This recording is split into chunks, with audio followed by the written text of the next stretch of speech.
that's when you start to get changes in the muscle. Many of you are interested in increasing muscle size, but many of you are not. When you pick up something that is light, you're going to use the minimum amount of nerve to muscle energy. Now I'd like to shift our attention to how to use specific aspects of muscular contraction to improve muscle hypertrophy, muscle growth, as well as improving muscle strength. There are a lot of reasons to want to get stronger, and I should just mention that it's not always the case that getting stronger involves muscles getting bigger. There are ways for muscles to get stronger without getting bigger. However, increasing the size of a muscle almost inevitably increases the strength of that muscle, at least to some degree. Reasons why most everyone should want to get their muscles stronger is that muscles are generally getting progressively weaker across the lifespan.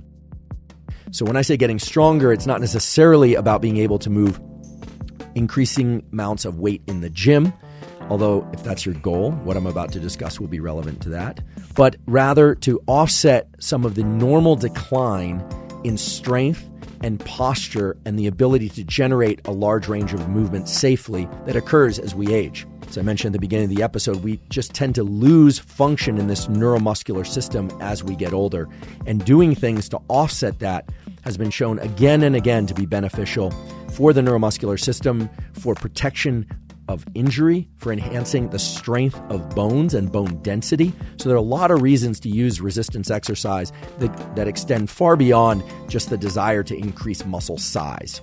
Many of you are interested in increasing muscle size, but many of you are not. So there's an important principle of muscle physiology called the Henneman size principle.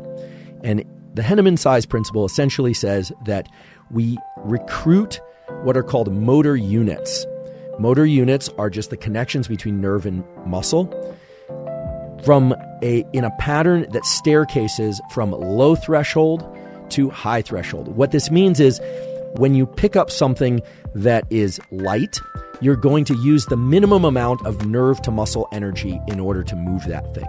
Likewise, when you pick up an object that's heavy, you're going to use the minimum amount of nerve to muscle connectivity and energy in order to move that object. So it's basically a conservation of energy principle. Now, if you continue to exert effort of movement, what will happen is you will tend to recruit more and more motor units with time.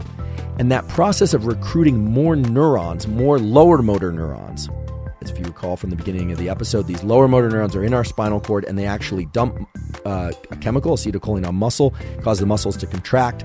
As you recruit more and more of these motor units, these connections between these lower motor neurons and muscle, that's when you open the gate for the potential for the muscles to get stronger and to get larger, if that's what your goal is.